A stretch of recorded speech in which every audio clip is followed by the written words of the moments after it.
자, 이제 그 세율을 보겠습니다. 358페이지 나오는데, 뭐 교재 보고 하면 되게 복잡해요. 세율이 막 기본서, 그러니까 법조문 갖다 쭉 써놓은 거라서 기본적인 것만 간단하게 하겠습니다. 이렇게 돼 있습니다. 일단 토지, 건물, 부동산에 관한 권리, 그죠? 얘네들은 셋이는 세율 구조가 똑같아요. 그죠? 그래서 여기 보시면 미등기 양도, 미등기는 무조건 몇 프로예요? 70%. 미등기는 무조건 70입니다. 그죠? 그리고 그다음에 등기를 친 상태에서 토지, 건물, 부동산 등을 1년 미만 보유하고 팔면 몇 프로예요? 50%. 1년 이상, 2년 미만이면 40%, 2년 이상 보유하시면 6에서 45%, 8단계 초과 누진세율 구조로 되어 있습니다. 그죠? 이렇게 되어 있죠. 자, 기타 자산은 따로 6에서 45%로 갑니다. 그럼 아까 우리 여기에 기타 자산이 많이 들어가 버리잖아요. 그럼 우리 아까 소득별 공제할 때 1번하고 2번은 따로 합산 안 한다고 했잖아요. 그럼 통산은 왜 그러냐면 세율 구조 자체가 주식은 누진세율이 없어요. 비례세율이에요. 그죠? 그럼 비례세율과 누진세를 합산할 수는 없거든요. 하나는 비례세율 20%, 하나는 누진 두 개를 섞을 수가 없죠. 누구끼리만, 누진끼리만 합산이 되는 거야. 왜냐면 비례는 20%짜리를 1억에 20%, 1억에 20%인데 합해서 2억에 20% 똑같잖아요. 그러니까 비례세는 의미가 없는 거야. 근데 요 토지, 건물, 부동산에 관한 권리는 물론 얘들도 비례가 있긴 하지만 기본적인 세율이 뭐예요? 누진이 기본이거든요. 거기다가 기타 자산도 뭘로 돼 있어? 누진세율이잖아. 그러니까 얘네끼리만 통산이 되는 거야. 그래서 토, 건, 부기 이 네네가 네 개씩 뭐야? 세율 구조 자체가 누진을 원칙으로 하기 때문에 얘네만 통산이 되는 겁니다. 그러니까 비례세율과 통산할 수가 없기 때문에 아까 1번은 1번끼리가 뭐 그런 의미가 되는 거죠. 이어가면 자, 기타 자산은 무조건 누진이에요. 보유 기간 안 따지고 아무것도 안 따져요. 얘 무조건 뭐야? 6일이건 60일이건 기타 자산은 6에서 40으로 가고. 자, 이건 나중에 혹시 조심할 거예요. 비사업용 토지는 2년 이상 보유하면 원래 토지가 여기잖아요. 6에서 45인데 얘는 16에서 55%를 적용합니다. 비사업용 토지에 들어가면. 그러니까 이게 10% 할증을 하는 거죠. 왜냐면 얘는 사업용이 아니니까 일반 토지하고 똑같이 세금 내는 건 불합리하다는 얘기지. 그죠? 그래서 16에서 55로 갑니다. 자, 그러면 만약에 비사업용 토지를 2년 이상 보유하셨는데 조정 대상 지역이 아닌 지역에 토지를 팔았어요. 비사업용 토지. 대표적이 나대지거든요. 나대지. 자, 나대지를 조정 대상 지역이 아닌 지역에 나대지를 2년 이상 보유하고 팔았어요. 그럼 세율이 얼마일 것 같아요? 6에서 45일까요? 16에서 55일까요? 16에서 55예요. 그러니까 조정 대상 지역은 관계없어요. 이거는. 우리가 항상 기억할 게 뭐냐면 그 조정 대상 지역은 누구만 중과세하는 거예요. 주택만 중과세하는 거예요. 다른 건 아무 상관없어요. 서울에서 상가를 팔아요. 토지를 팔아요. 아무 관계 없는 거예요. 그거는 상관없어요. 뭘 팔 때만? 집. 거기다가 뭐가 플러스 되는 거야? 분양권, 입주권, 숫자 들어가는 거죠. 그거 외에는 중과세가 없는 거예요. 애초에 조정 대상 지역을 지정한 이유가 뭐예요? 주택 투기를 막겠다는 뜻이지 뭐 일반 건물이라든가 아니면 토지의 투기를 막겠다 이런 뜻이 아닙니다. 그죠? 그러니까 그걸 우리가 머릿속에 넣고 있어요. 착각하는 거지. 그러니까 그냥 무조건 서울서 조정이니까 뭘 팔아도 부동산 팔았다 그러면 다 중과세다. 그게 아니라니까. 다 주택 얘기잖아. 그죠? 그러니까 여기는 비사업용 토지는 지역에 관계없이 어느 지역 걸 팔건 나대지를 팔면 2년 보유하면 뭔다? 10% 할증해서 좀 더 내라 이런 뜻입니다. 잡으시고. then 주가 되는 주택이죠. 이게 이제 주택, 그죠? 조합원 입주권, 분양권 이렇게 돼 있잖아요. 이거죠. 자, 얘네들은 이렇게 나눠지죠. 주택, 조합원 입주권, 분양권으로 나눠요. 그래서 얘는 어떻게 된다 했어요? 1년 미만이면 몇 프로? 70이죠. 그죠? 70%. 얘도 70%. 근데 1년 이상 2년 미만 몇 프로요? 60%예요. 그리고 얘도 2년 이상 보유하면 6에서 40으로 갑니다. 뭐하고 보는 주택하고 입주권은 그래요. 근데 분양권은요? 70하고 60밖에 없어요. 조심해야 되죠? 그러니까 분양권은 1년 미만이면 70 내고 1년 이상이면 60%예요. 그냥 무조건. 6에서 45가 없는 거지. 왜냐면 요게 제일 투기를 많이 하거든요. 분양권이 원래 분양권 전매 때문에 제일 많이 올라온 게 그러잖아요. 옛날에 뭐 한참 투기 막 이런 거 막 전매될 때는 분양권 하나 가지고 10번, 20번씩 합니다. 계속 하는 거. 그러니까 막 가격이 막 프리미엄 붙고 막 하니까 계속 올라가는 거예요. 아파트는 분양 받기도 전에 이미 분양 프리미엄 이렇게 붙어버리죠. 그걸로 투기를 하기 때문에 이거를 방지하는 거야. 너 분양권 팔아 이거야. 전매하라 이거지. 대신에 뭐요? 무조건 70 아니면 60% 세금을 띄어가겠다 그런 뜻입니다. 근데 입주권은 그런 의도는 아니거든요. 얘는 재개발, 재건축 조합원 입주권이기 때문에 얘는 주택하고 똑같이 가는 거예요. 그래서 70, 60에서 2년 넘어가면 얘도 6에서 40으로 가주겠다 그런 뜻입니다. 그런데 이제 문제는 뭐예요? 조정 대상 지역은 또 틀리죠. 조정 대상 지역의 1세대 2주택을 만다. 갖고 있다. 그러면 6에서 45에다가 20% 할증합니다. 20%. 그럼 뭘로 간다는 거야? 26에서 65로 간다는 얘기지. 3주택부터는 36에서 75% 갑니다. 그죠? 조정의 2주택과 조정의 3주택은 틀리죠. 10%, 20% 할증, 30% 할증해서 간다. 이게 틀린 거죠. 이게 좀 조심해야 되죠. 그러니까 결론은 이게 뭐가 문제인 거예요? 사고 팔 때 어느 집을 먼저 사고 파느냐가 되게 중요하죠. 지역을 잘 보셔야 돼요. 그죠? 그러니까 조정 대상 지역 걸 먼저 파느냐 아닌 걸 먼저 파느냐 달라지죠. 집이 두 개인데 집을 두 개 다 팔 예정이에요. 하나는 조정 대상이 있고 하나는 아닌 지역이 있어. 그럼 세금 덜 내려면 뭘 먼저 팔아야 돼? 그치. 아닌 지역을 먼저 팔아서 똑같이 2년 이상 부여했으면 아닌 지역 팔면 6에서 40으로 내고 그 다음에 조정 대상 지역을 나중에 팔면 걔는 몇 주택이 되는 거야? 1주택이니까 20% 할증을 안 하겠지. 그럼 세금을 덜 내는 거지. 근데 조정 걸 먼저 팔아버리면 26에서 65% 내고 그 다음에 나중에 조정 아닌 지역 이렇게 가잖아요. 그러니까 이게 순서가 중요한 겁니다. 취득할 때도 마찬가지고, 그죠? 살 때도 조정일 때 취득세 다르잖아요. 조정의 2주택은 8%, 3주택은 11%잖아요. 그죠? 그럼 똑같은 거예요. 그런 의미가. 그죠? 그래서 우리가 그런 부분 우리가 잘 선택을 해요. 이게 세법이 진짜 복잡합니다. 양도세는. 요즘에 법이 개정돼 가지고요. 이게 진짜 복잡합니다. 그러니까 어떻게 알 수가 없어요, 우리가. 세무사를 또 엄청 헷갈리니까. 그죠? 그러니까 뭐 이건 방법이 없어요. 이거는 그러니까 알아보는 수밖에 없어요. 최대한 알아서 세무사한테 맡겨가지고 하는 방법이 없어.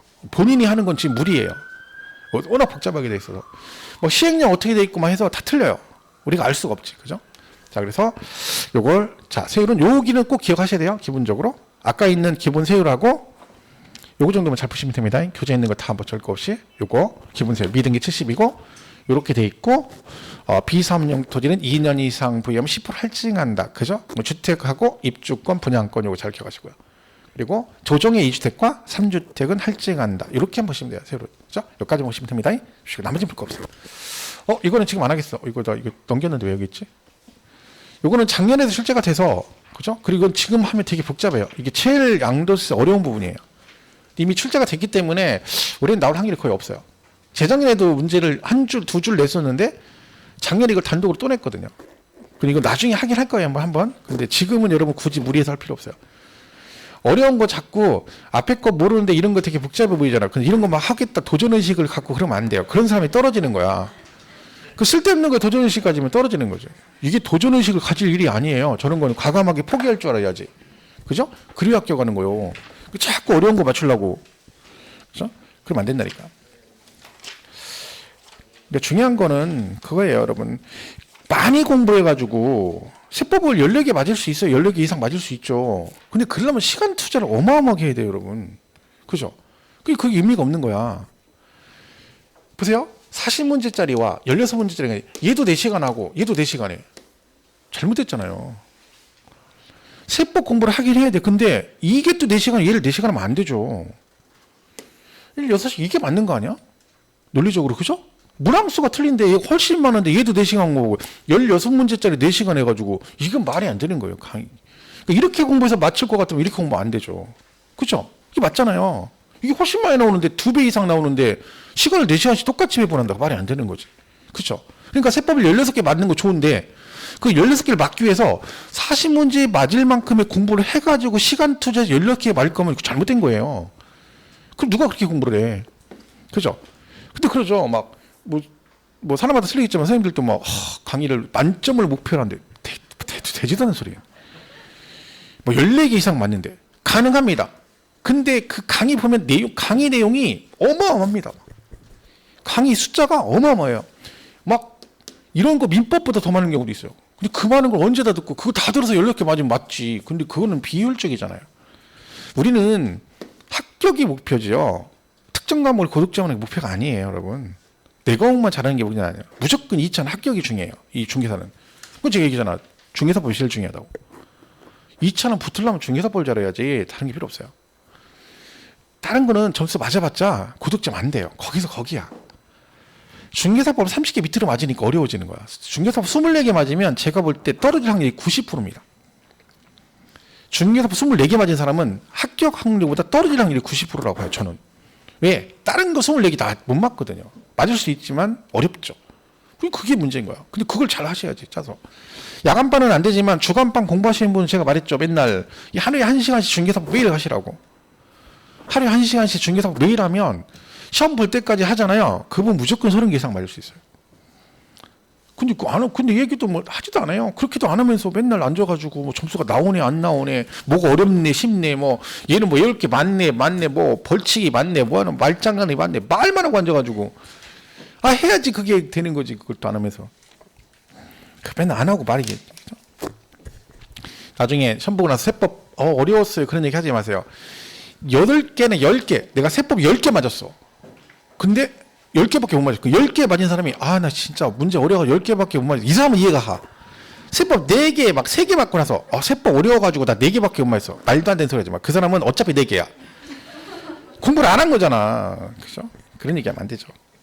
그러니까 잘 생각하세요. 이거는 전략만 잘 짜면 안 떨어져요, 여러분. 이 시험은 그냥 하는 소리가 아니라 그게 잘 짜야 된다고 제가 맨날 얘기하잖아. 근데 안 들어. 소용없어요, 여러분. 그냥 이상한 책 다른 거 보고 막 그런다니까. 제가 뭐 학원에 수업하는데 그분이 진짜 그렇대. 제 수업 시간에 타 출판사 책을 갖다 놓고 뭐 막 그런 자료 같은 거 그거 펴놓고 보고 있어요. 막 보는데 수업하는데 찾아. 근데 그게 다 보여 막. 무슨 어디 해가지고. 그건 좀 아닌 것 같아요. 아무리 그래도. 그럼 그 강의를 들어야지. 왜 앉아가지고 그걸 보고 앉았어. 기본서 읽는데 그걸 기본서 안 읽고 그걸 보고 있는 거야. 그럼 또 찾아. 막 그러니까 겉에 막 표지가 막 크게 써 있어서 다 보여요. 근데 그런 거는 진짜 아닌 것 같아요. 제가 막 몇 번 얘기하려다가 참았네요. 또 얘기하면 또 괜히 기분 나쁘실 거예요. 또 연세가 있으셔가지고 나이가 한 60대 정도 되신 것 같아요. 그래서 말을 못 하겠더라고. 괜히 또 얘기하면 또 기분 나쁘잖아요. 근데 그건 아닌 것 같아요. 그죠? 그런 식으로 이것저것 하면 안 돼. 그분이 제 선생이시거든요. 제 선생이가 그 자료를 갖고 있는 거야. 근데 그렇게 공부 안 돼, 여러분. 제가 말했죠. 한 개만 잘하면 돼. 제가 말했잖아요. 저는 제 강의가 마음에 안 들면 들으지 마시라니까. 다른 강의를 들어야 돼요. 자기 맞는 사람한테. 대신에 2개를 들으면 안 돼요. 제 것도 듣고 다른 타사 강의도 들어. 그러면 안 돼. 그 사람 떨어져. 여러분 생각에는 여러 개 들으면 그게 보완돼서 잘 될 것 같죠? 안 그래요, 여러분. 그런 건 없어. 떨어지는 특징이 다 있어. 막 사이트가 3개씩 있어. 여기도 있을 걸 동영상 사이트 한두 개씩 다 있어. 왜 무료 사이트 되게 많거든. 그럼 이거 듣고 저거 듣고 해. 그렇게 시간이 많아요, 여러분? 하나도 듣기 죽겠는데? 책을 3권을요, 문제집을 3권 푸는 것보다요, 하나의 문제집을 3번 푸는 게 좋은 거야. 근데 여러분은 하나를 갖다 대충 풀고 또 다른 문제집을 풀어요. 그거는 백날 풀어봤자 실력 안 늘어요. 한 개를 계속 보면 돼. 그것만 완벽하게 하면 절대로 안 떨어져. 근데 여러분은 자기가 안 나오니까 자기가 공부를 안 하고 마치 이 책을 봐서 안 되는 것처럼 생각하는 거예요. 그게 가장 큰 착각이에요, 수험생들이. 근데 더 중요한 건 뭐야? 백날 얘기해 소용없다는 얘기겠죠? 자, 여기 있어요. 백날 얘기 소용없어요. 어차피 어른들이니까 자기 생각대로 하는 거죠. 저는 쓸데없이 왜 저런 얘기를 해? 뭐 이런 얘기를 하는 거죠. 그죠? 그래도 하는 거예요, 혹시나 해서. 그죠? 자, 혹시나 하면 또 역시나죠. 자. 얘는 예정신고가 있고 확정신고 2가지가 있습니다. 특이하게, 그죠? 그러니까 양도를 했어요. 그러면 세금이 크잖아요, 양도세가. 근데 만약에 지금 팔았는데 양도세가 5억인데 내년 5월 달에 내래. 그럼 내년 5월 달에 세금 내려면 먹고 죽을래도 없어, 돈이. 그죠? 왜? 이미 다 썼지. 자식들이 와서 벌떼같이 와가지고 막 다 뜯어가고 이러니까. 그러니까 있을 때 내란 얘기예요. 그러니까 빨리 걷겠다는 의도도 있고 있을 때 빨리 걷겠다는 뜻입니다. 그래서 예정신고라는 게 있고 확정신고라는 게 있어요. 자, 예정신고는 대상 아까 토건부기 항상 같이 가요. 그 4개를.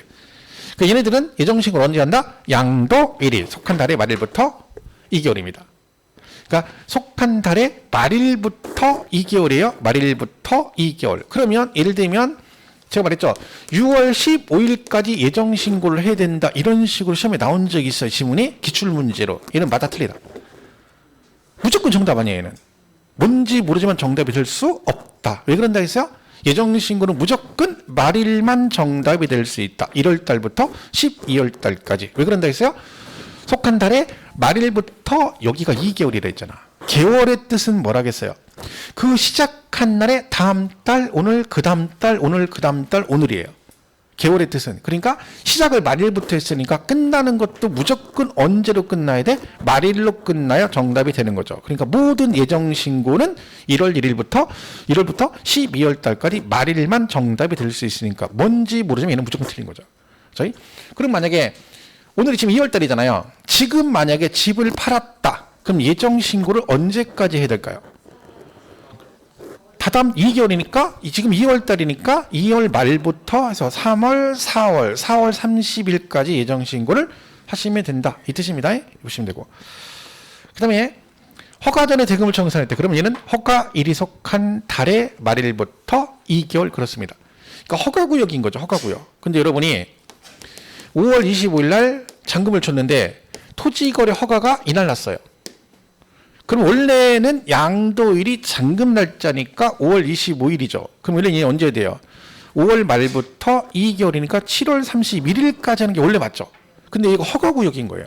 근데 허가가 6월 1일에 났어요. 그때는 예정신고를 이때가 아니라 허가일이 속한 달의 말일부터 2개월 그래야 됩니다. 왜 그런다? 이 허가구역의 뜻은 허가가 안 나버리면 계약이 무효가 됩니다. 그럼 미리 세금 내는 게 의미가 없는 거지. 그럼 얘가 잔금 당시에 이미 허가가 아직 안 나 있잖아요. 결정이 안 돼 있죠? 세금을 냈는데 6월 달에 허가가 나면 다행인데 여기서 뭐가 나버리면 불허가가 나버리면 계약이 무효가 되면 어떻게 돼? 원상회복을 해야 돼요. 그럼 얘는 세금 낸 거 국세청 토해내야지. 왜? 계약 자체가 법적으로 무효가 됐으니까. 그 의미가 없는 거야. 미리 받아봤자. 그러니까 어떻게? 내지 말고 기다렸다가 허가 나면 허가일이 속한 달의 말일부터 2개월. 만약에 불허가가 나면 나는 세금 안 받았으니까 니네끼리 원상회복 이 뜻입니다. 그래서 여기 허가가 나기 전에 잔금을 지급했으면 허가가 나중에 났다는 얘기잖아. 그럼 어떻게? 이때가 아니라 허가일이 속한 달의 말일부터 몇 개월? 2개월. 이렇게 내라는 뜻입니다. 보시고. 그 다음에 부담부 증여가 있어요. 이거는 이제 재작년시험에 언급이 됐죠. 한번. 그죠? 이게 뭐예요? 채무를 부담하는 조건부로 증여를 한다. 그런 뜻이라겠죠? 그런 얘기를 했죠. 이렇게 해서 얘가 10억짜리인데 여기 저당권 3억이 설정돼 있다. 그러면 이걸 인수한 조건으로 하기는 어떻게 한다 했죠? 얘는 뭘로 보고? 양도로 보고. 나머지 7억만 뭘로 본다? 증여로 본다. 그럼 얘는 뭘 내고? 증여세를 내고 얘는 양도세를 냅니다. 그죠? 그러면 이때 이 양도세 예정신고는 부동산이니까 원래는 어디예요? 양도일이 속한 달의 말부터 2개월이죠. 그런데 얘만 몇 개월? 3개월이에요. 왜 그러냐? 증여세가 신고기간 3개월이에요. 근데 부동산은 하나인데 세금은 2개를 내는 거잖아요. 증여세도 내고 양도세도 내고. 근데 둘 다 국세네요. 그죠? 근데 날짜가 틀리니까 혼돈이 오는 거야. 그래서 이 날짜를 얘한테 맞춘 거지. 3개월짜리를 줄여가지고 2개월로 가면 그러면 불만이 생기죠. 그죠? 그러니까 늘려주는 건 괜찮아. 그러니까 요거를 요렇게 늘린 거지. 그래서 얘만 3개월이에요. 조심하면 다 3개월 아니에요. 전부 다 2개월인데 누구만? 부담부 증여의 경우에만 양도세 신고가 예정신고 몇 개월이다? 3개월입니다. 그래서 이게 날짜가 안 맞다 보니까 혼돈이 오니까 지금은 다 통일한 추세로 갑니다. 그래서 내년부터는 증여 취득세도 증여를 받으면 3개월 안에 신고하도록 돼 있어요. 지금 60일이거든요. 현재는. 근데 내년부터는 똑같이 3개월이에요. 그럼 증여세도 3개월.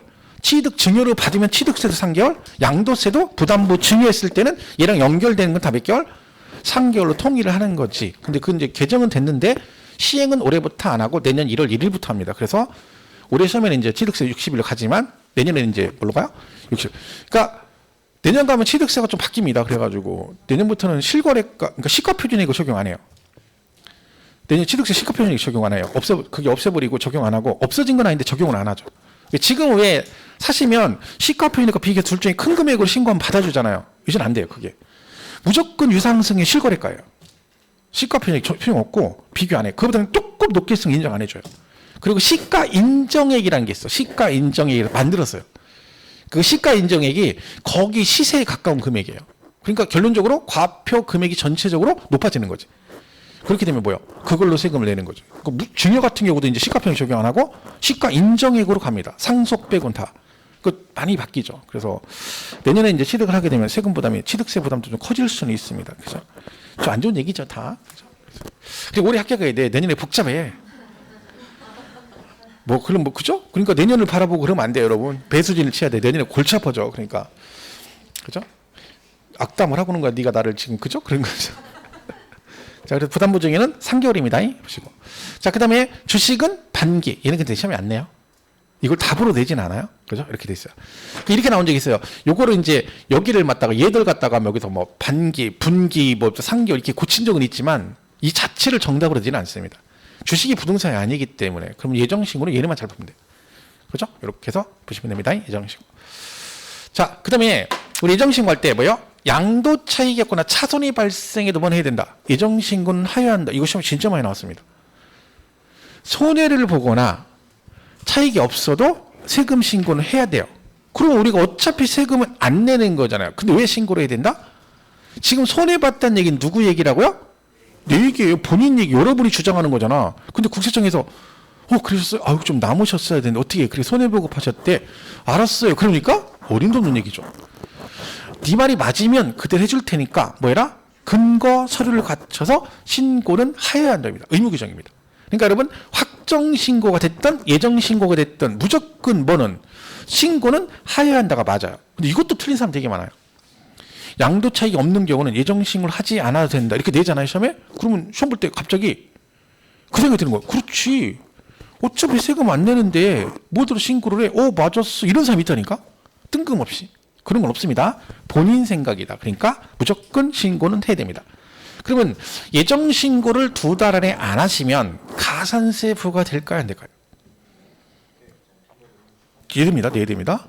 확정 신고 안 해도 가산세 부과되고 예정 신고 안 해도 가산세 부과되는 거예요. 어떤 분은 예정 신고는 안 해도 가산세 안 내. 대신에 확정 신고 안 하면 그때 내는 거. 착각하시면 안 돼요. 2달 안에 무조건 하셔야 돼. 예정 신고는 둘 다 해야 됩니다. 그거 잘 기억하시고요. 자, 그럼 얘는 뭐냐면 이게 재작년 시험에 나왔던 건데 수시 부가세액이 있는 경우 이를 공제하고 납부한다. 이게 무슨 얘기냐면 여러분이 세금 미리 낸 게 있다는 거예요. 뭔가로 수시 부과돼서 5천만 원 낸 게 있어. 근데 나중에 최종적으로 양도세 낼 금액이 1억이야. 그럼 나는 얼마만 내면 돼? 5천만 원만 내면 되죠. 왜? 미리 낸 거 있으니까. 그래서 공제하고 납부한다. 이걸 재작년 시험에 정답으로 냈어요. 틀린 걸 골라라. 뭐라고 냈어? 이거 있는 건 이를 공제하지 아니한 금액을 납부하여야 한다. 그럼 이중으로 세금 내는 거잖아. 그걸 정답으로 냈었죠. 당연한 얘기고. 그다음에 예정신고하면 당연히 뭐가 나와요? 가산세 부과됩니다. 자, 그러면 예정신고를 하셨어요. 그럼 확정신고를 또 해야 될까요? 안 해도 될까요? 예정신고를 하신 분은 내년 5월 달에 확정신고 또 해야 된다? 안 해도 된다? 네, 할 수도 있고 안 할 수 있다가 정답이에요. 문제는 지문에 이렇게 돼 있어요. 예정신고 환자는 확정신고를 하지 않아도 된다가 아니라 하지 아니할 수 있다. 이 얘기는 원칙적으로 안 해도 돼요. 왜? 똑같은 걸 2번 할 필요가 없잖아. 어차피 다 정상적으로 하고 세금 내고 끝났어. 근데 그걸 6월 달에 또 할 필요가 없죠. 근데 뭐가 있다는 거예요? 예정신고를 했는데도 잘못돼서 확정신고를 해야 되는 경우 있어요. 그걸 시험에 되게 많이 내죠, 사실은. 그죠? 자, 일단 확정신고는 1년치 몰아서 소득세는 다 똑같아요. 다음 연도 5월 1일부터 31일까지 합니다. 여러분 직장 다니시면 종합소득세 신고하잖아. 그죠? 그것도 1년치 몰아서 언제? 다음 연도 5월 달에 확정신고가 되는 거예요, 원래는. 그럼 양도세도 소득세고 종합소득세도 소득세잖아요. 그죠? 그러니까 똑같이 5월 달에. 근데 직장인들이 미리 연말정산 해가지고 회사에서 저 해가지고 뭐 다음 달에 환급 받잖아요. 환급 받는다고. 우리 와이프 겁나 좋아하더만 환급 받는다고. 얼마 받는다고. 근데 뭐 좋아하는 게 아니라 열받더라고. 왜? 자기 누구는 뭐 더 받는데 자기보다 훨씬 더 많이 받는데. 그래서 그때 열받아가지고. 그죠? 그러면서 저한테 밥 사준다고. 그거 받으면 밥 사준대요. 그래서 내가 뭐라 할게요. 현찰로 달라겠어요. 밥 필요 없으니까. 밥 사준다는 얘기는 와이프하고 또 밥을 먹어야 되잖아. 그러니 그냥 돈 달라게. 돈으로. 그 돈으로 50% 달라겠더니 그다음부터 얘기를 안 해요. 50% 달라 했거든. 그 환급 받는 돈에 50%를 달라 그랬더니 내가 너무 무리한 요구를 했나 봐. 아씨 좀. 근데 처음에 50이라고 얘기해야 돼요. 그러고 나서 타입을 들어가야지. 그럼 40만 주면 안 돼. 제 목표는 20%예요. 지금 50을 부른 거야 일단. 그리고 계속 하다가 나중에 이제 내가 계속 30까지 주장한 와이프가 알았어 그럼 20% 줄게 이럴 거거든요. 그래서 미리 이제 처음부터 20을 부르면 10%도 못 받아요. 그죠? 그러니까 이거 전략이죠. 그래서 지금 근데 그대로 얘기가 없네. 중요한 건 대화가 나와도 대화 얘기를 안 하네. 이번에 오늘 제가 살짝 툭 찔러보려고요. 근데 지난번에 밥 사주기로 한 거 그거 하지 이렇게 얘기를 해보려고. 자꾸 상기를 시켜줘요. 잃어버리면 안 되니까. 그죠? 한국 받는데 우리는 한국 못 받는데. 그죠? 자 그럼 잘 보세요. 예정신고 한 자는 확정신고를 하지 아니할 수 있다 이렇게 돼 있잖아요. 그죠? 자 그러면 요 내용을 잘 보세요. 그러면 예정신고를 했는데도 확정신고를 해야 되는 경우도 있다는 뜻이죠. 요게 시험이 되게 많이 나옵니다. 자 이겁니다. 1월 달에 여러분이 누진세율 적용 대상 자산을 팔았어요. 누진세율 적용 대상 자산을 이렇게 팔았어요. 근데 같은 연도에 또 누진을 또 팔았어요. 누진세율 적용세를 또 팔았어. 이런 식으로 팠다는 얘기지. 같은 연도에? 그럼 우리 세법은 동일 연도에 누진세율 적용 대상 자산을 2번 이상 팔게 되면 그 2회차 5월 달이죠. 이때는 이걸 따로 신고하면 안 되고 앞에 신고한 요 양도소득금액고 합산해 가지고 세금을 계산하도록 돼 있어요. 법에. 그럼 5월 달에 신고는 어떻게 해야 되는 거야? 이렇게 신고하면 안 되고 이걸 합해서 이렇게 세금을 계산해서 얼마가 나오죠. 그럼 요건 냈잖아요. 낸 것 이주가세기 빼고 나머지 이런 식으로 세금을 내도록 법에 규정이 되어 있습니다. 근데 이 사람이 신고를 어떻게 한 거야? 따로따로 신고한 거지. 그럼 이 사람이 뭐는 한 거예요? 예정신고를 한 거죠. 그 사람은 반드시 뭘 해야 돼? 다음 연도 5월 달에 합산해서 확정신고를 하여야 한다. 이렇게 돼 있습니다. 그래서 요거는 이제 시험에 이 사례가 몇 가지 있는데 시험은 거의 이해만 됩니다. 최근에 제가 정답으로 나왔었고요. 그래서 요 지문이에요.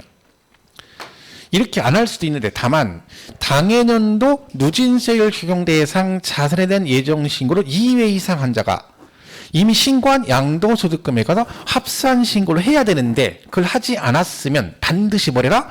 확정신고를 하여야 한다. 이건 잘 나오는 질문이에요. 나중에 문제 풀 때 엄청 나오고 하니까 지금은 이제 개념만 이해를 하시면 됩니다. 7월 달에 또 팔 수 있죠. 누진을. 그럼 어떻게 돼? 1, 2, 3 다 합해가지고 한 다음에 앞에 거 낸 거 빼고 이런 식으로. 그리고 결론은 같은 연도에 누진을 여러 번 팔게 되면 세금 부담이 커지죠. 왜냐면 누진세율 뜻이 뭐예요? 과표가 커지면 세율이 높아져서 세금이 많이 나온다 그 얘기잖아. 그러니까 1월 달에 팔았는데 12월 달에 또 누진을 또 팔아. 그러면 가능하면 잔금 날짜를 언제로 넘기는 게 좋아? 다음 연도로 넘기는 게 좋죠. 그래야 합산을 안 하지. 왜 1년 단위로 가니까. 그죠? 그런 얘기죠. 그 어떤 분이 선생님 그럼 비례세율끼리는 합산 안 하나요? 비례는 합산 하나하나 똑같잖아. 그죠? 아니 1억에 1월 달에 1억에 20% 됐어요? 2월 달에 1억에 또 20% 됐어요. 그럼 이거나 2억에 20%나 똑같잖아. 비례는 의미가 없어. 그러니까 합산을 안 하는 거예요. 그러니까 누진만 합산을 한다. 이 얘기입니다. 그래서 이거는 잘 기억을 하셔야 됩니다. 자, 이게 이제 그런 얘기입니다. 이렇게 보시면 되고. 자, 그러면 교재는 거기 373페이지. 예정신고 나와 있죠. 동그라미 1번에 토건부기 나와 있죠. 그다음 신탁 수익권 같이 들어가는데 묻어서 양도 일이 속한 달의 말일부터 몇 개월? 2개월이죠. 그죠? 근데 허가구역은 허가 받기 전에 대금을 청산하면 허가 일이 속한 달의 말일부터 2개월이고 가로 안의 내용은 뭐냐면 여러분이 토지거래 허가를 넣었는데 다음 달에 토지거래 구역 허가가 해제됐어. 구역 지정 해제가. 허가를 못 받잖아요. 그럼 해제일이 속한 달의 말일부터 2개월 그 뜻입니다. 자, 주식은 반기 그러시면 되고요.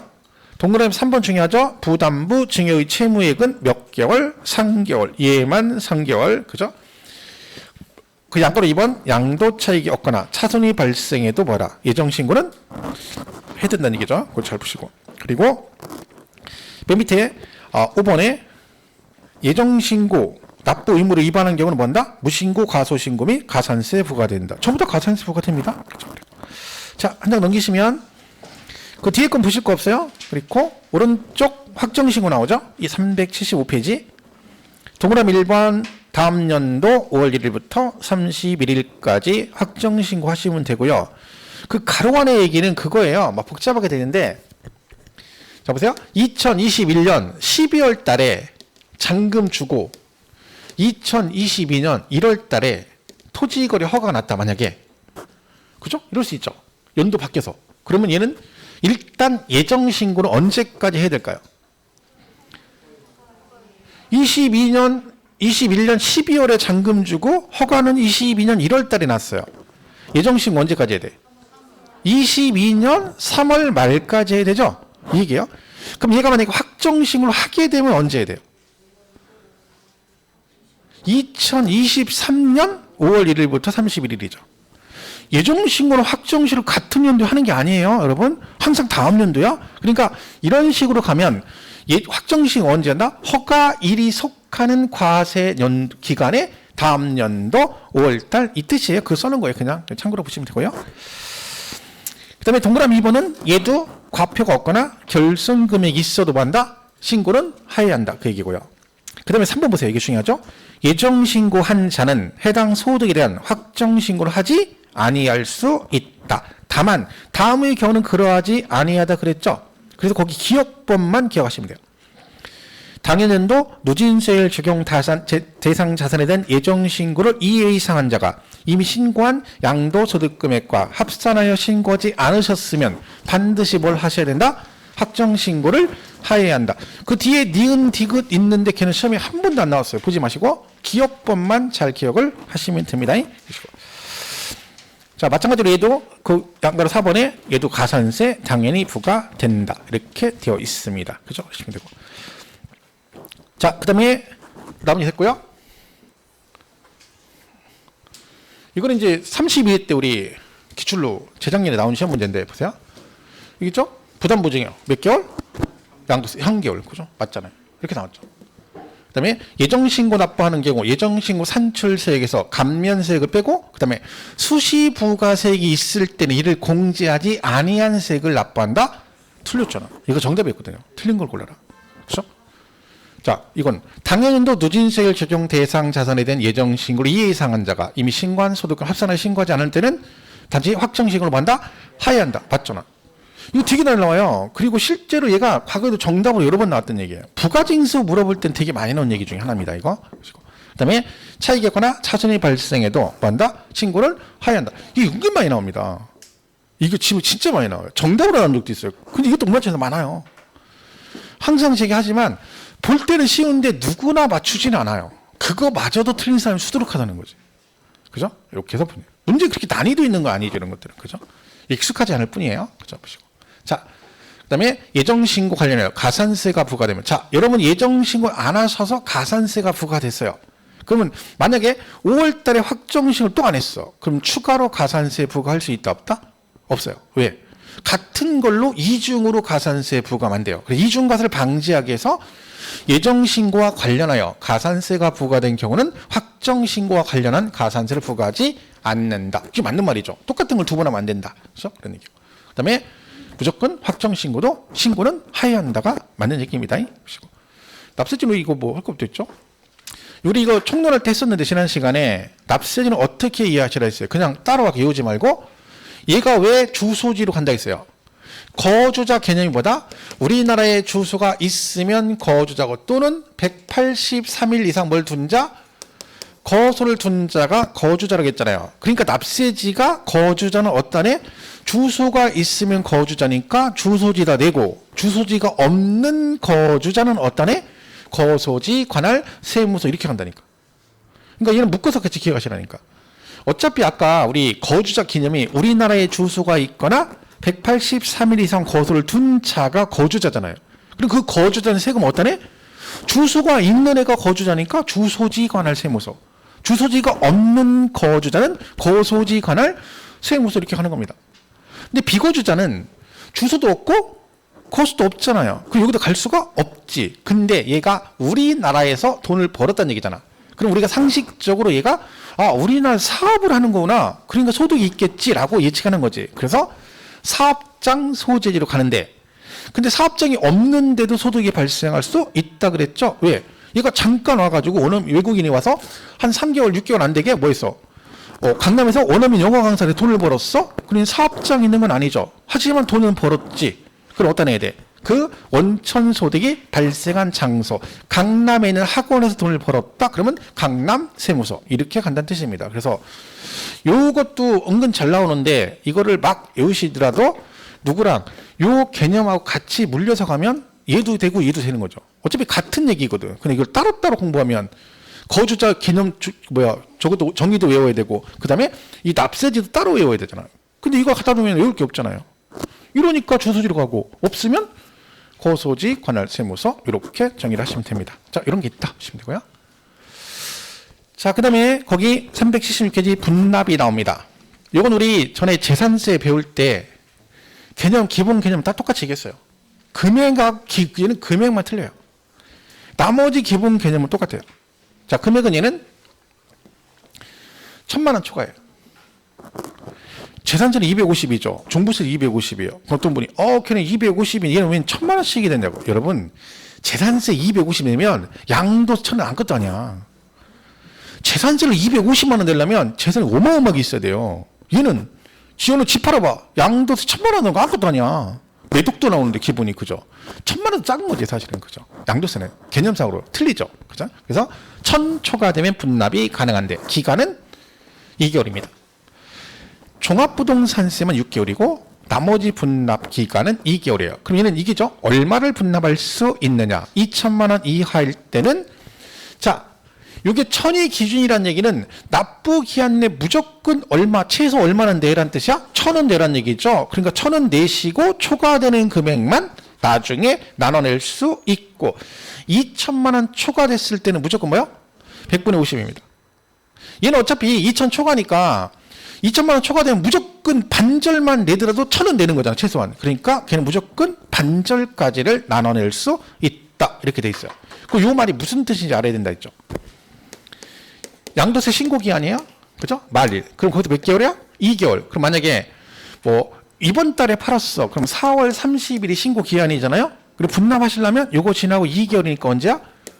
6월 30일. 이렇게 되는 거지. 그럼 돈을 이때 내고 이때 나눠내라는 얘기잖아. 그죠? 그러면 이때 얼마를 내느냐? 내 마음대로 하면 안 된다는 뜻이죠.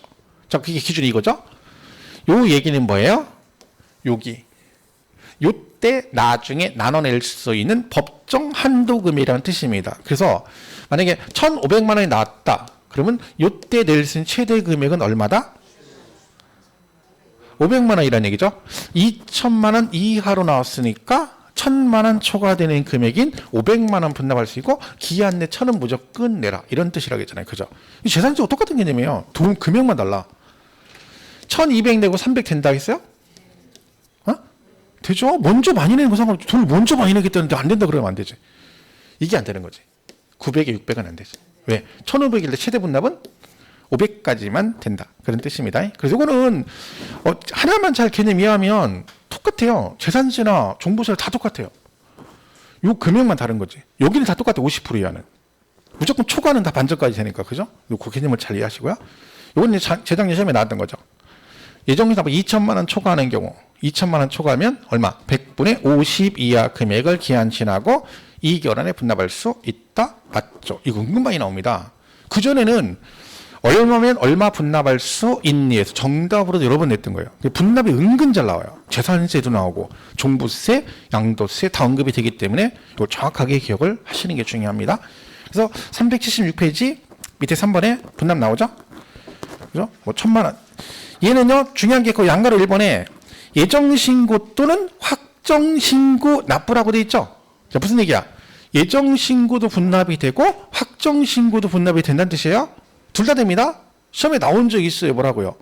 예정신고는 분납할 수 없고 확정신고만 분납이 가능하다. 이렇게 나온 적도 있어요. 아니 그러면 확정신고만 분납이 되면 나는 예정신고하고 확정신고 안 할 수도 있다고 했잖아요. 그럼 나는 분납 못 하네? 말이 안 되는 거지. 그래서 둘 다 되는 거죠. 그죠? 그거 조심하세요. 거기 2,000 이하면 1,000 초과, 2,000 초과면 100분의 50 이하 금액을 분납할 수 있다. 이렇게 보시면 되겠어요. 자, 그 다음에 거기 가산세 나오죠? 자, 가산세는 이거 지금 계속 하고 있는 거죠? 똑같아요. 무신고? 이렇게 돼 있어요. 그죠? 부정 그러면 노담무 취급화 40이고, 그 다음에 일반 과소와 일반 무신고가 있는데, 일반 과소와 무신고 과소죠. 자, 이건 어떻게 됐어? 누가 지금 그나마 성의 표시를 한 거라겠어? 과소신고를 성의 표시를 했잖아. 내가 아예 아는 건 아니고 성의 표시를 할게. 그래서 조금은 한 거지. 그럼 성의를 보였으니까 누구도 국가도 성의 표시를 하는 거예요. 그래요? 그럼 나도 성의 표시해 줄게. 그래서 너는 몇 프로? 10%. 그럼 너는 성의 표시 안 했잖아. 얼마야? 20%. 그럼 얘가 뭐라 그랬어? 나도 성의 표시했잖아. 나는 왜 안 해줘? 너는 싸가지가 없잖아. 그죠? 싸가지고. 고의성이 있어요. 그러니까 걔는 무조건 40으로 가는 거지. 그죠? 여기가 근데 이거 제가 수정을 하겠는데 납부지정관세가 개정됐어요. 그러니까 0.10만 분의 25가 아니라 10만 분의 22로 개정됐어요. 그러니까 이게 지난달에 시행령이 통과가 돼가지고 공고가 돼가지고 이거 진짜 골치 아파요. 근데 지방세는 안 됐어요. 지방세는 10만 분의 25예요. 똑같은 납부지정 가산세가. 근데 국세만 뭘로 바뀌어서 10만 분의 22 0.025에서 0.022%로 바뀌었어요. 골치 아프죠? 그래서 일단은 이거는 개정이 됐어요. 지방세는 아직 지방세 아직 개정이 안 됐고 국세만 얼마로? 10만 분의 22 25가 아니라 22 0.025에서 0.022 티도 안 나요. 티도 안 나. 그죠? 그거 뭐 한다고 뭐 구차프게 뭘 해. 과감하게 해주든가 꼴랑 그거 해주고 그죠? 그러니까 개정은 됐으니까 우리 교재는 378페이지에 납부지형 가산세 나오죠. 3번에 그죠? 거기에 왼쪽 주위에 나오잖아요. 납부지형 가산세 그래가지고 1일 0.025라고 돼 있죠? 그걸 0.022 이렇게 요약집에 수정해놨어요. 그죠? 요약집에 수정했으니까 크게 신경 안 써도 돼요. 여기 교재는 기본서는 안 바뀌어 있어서 요거 20으로 바뀌었다. 이거 한번 보시면 돼요. 이렇게 고쳐야지. 0.025%로 돼 있잖아. 그죠? 0.022% 이렇게 고치면 돼요. 됐죠? 그것만 수정하시면 돼요. 어차피 요약집 보면 나중에 다 수정이 돼 있으니까 크게 신경 안 씁니다. 개정상 거의 다 반영을 하긴 했어요. 막 짜잘하게 개정이 여기저기 돼가지고요. 뭐 확 바뀐 게 아니라 찔끔찔끔 막 이렇게 바뀌어서 중간중간에. 양도세 같은 경우도 올해 또 개정상이 있거든요. 얘도 바뀌었고 좀 이따가는 고가주택, 겸용주택에 관한 규정도 좀 바뀌었습니다. 그래서 그런 것도 우리가 좀 보시면 돼요. 자, 보시면 돼요.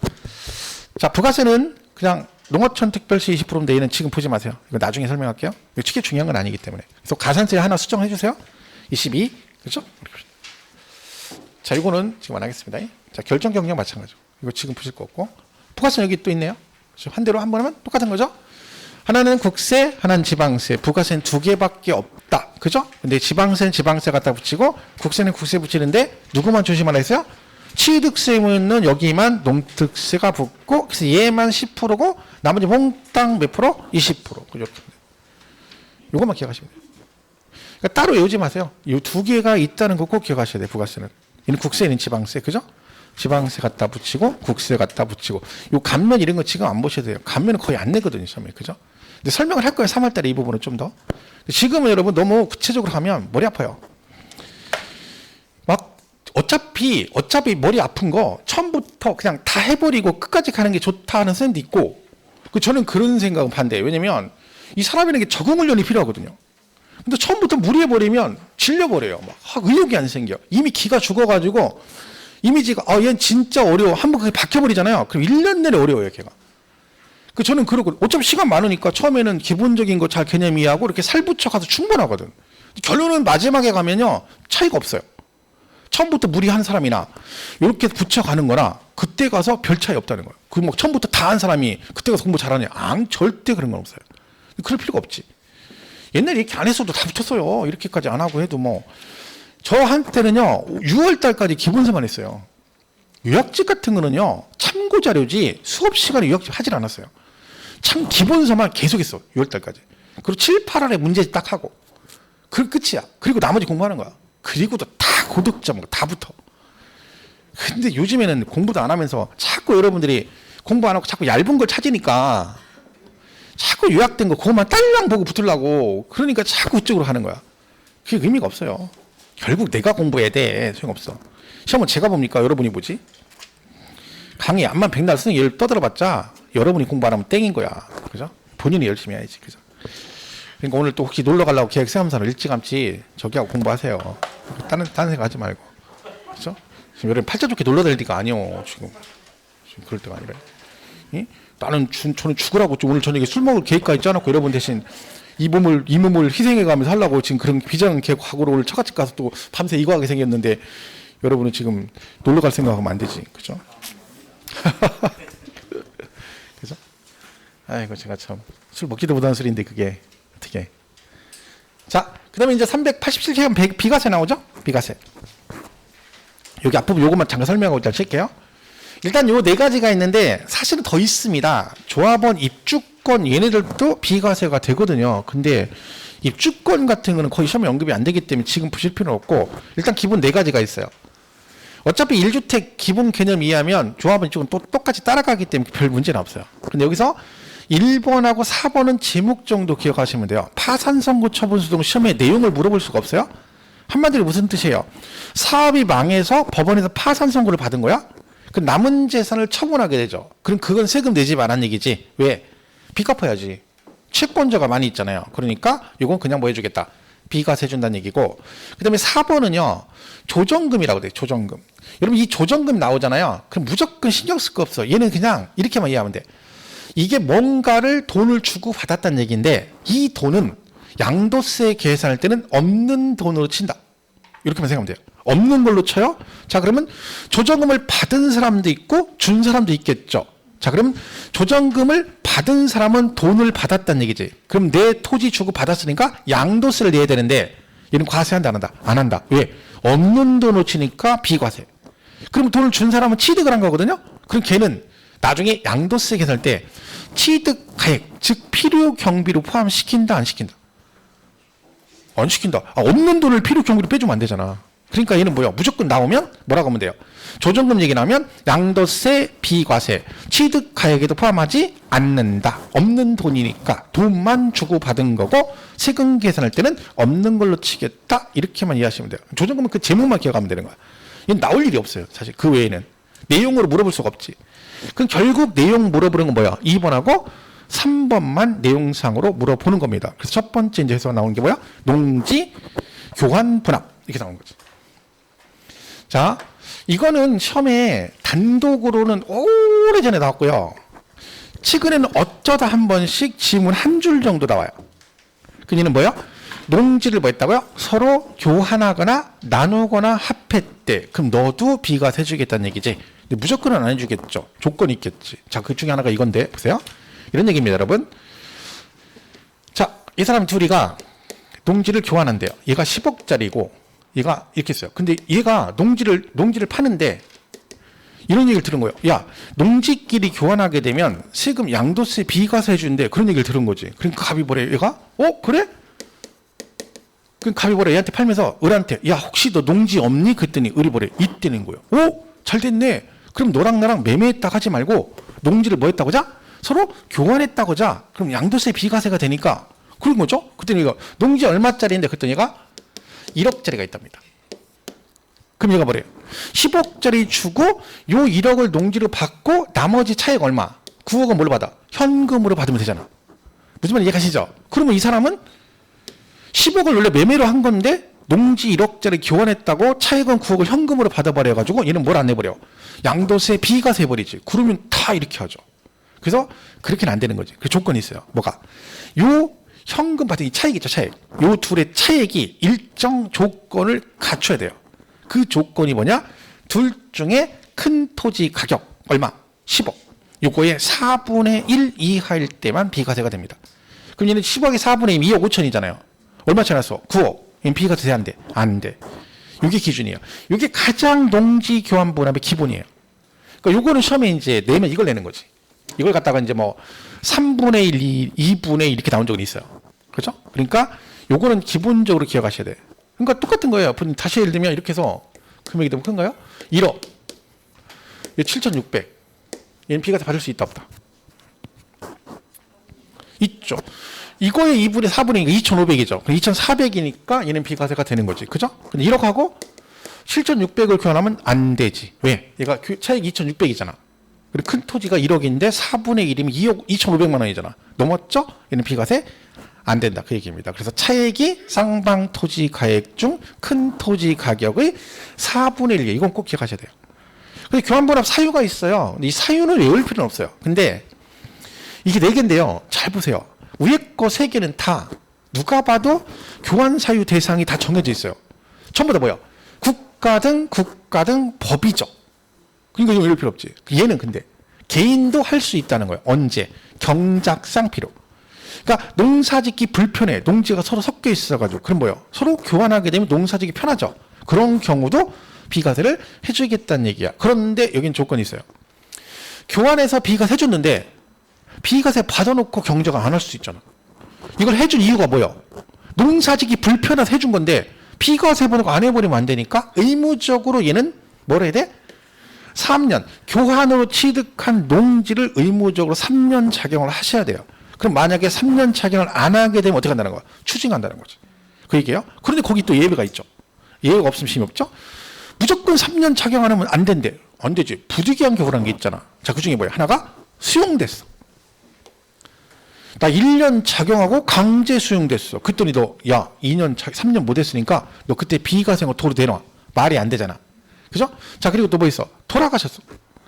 아버지가 교환으로 취득한 농지를 농사 짓고 1년 농사 짓다가 돌아가셨어요. 그럼 아버지가 농사 짓다가 농지가 갑자기 많아지니까 짜증나니까 갑자기 농사 1년 짓고 막 삽 집어 던지고 나 그만 갈란다. 나 오늘부로 갈란다. 그리고 가신 거야? 아니잖아. 부득이하게 돌아가신 거죠. 그러니까 어떻게? 그 상속인이 상속받아서 남은 기간을 작용하면 뭐 해줘? 통산해 줍니다. 그래서 여기 피상속인과 상속인의 경작 기간을 뭐 한다? 통산한다. 그래서 이게 옛날에 오래전에 요거가 이렇게 나온 적이 있어요. 가로치기로. 가지고 요걸 했어요. 요거 섞어가지고 얘 3년, 요거 3년, 그리고 또 가로 안에 3년 안에 수용되는 경우 포함, 그리고 쌍방 토지 가격의 차이, 큰 토지 가격이 얼마? 4분의 1 이렇게 해가지고 이렇게 3개 가로치기로 시험에 나온 적이 있어요. 오래전에 10년도 넘었죠.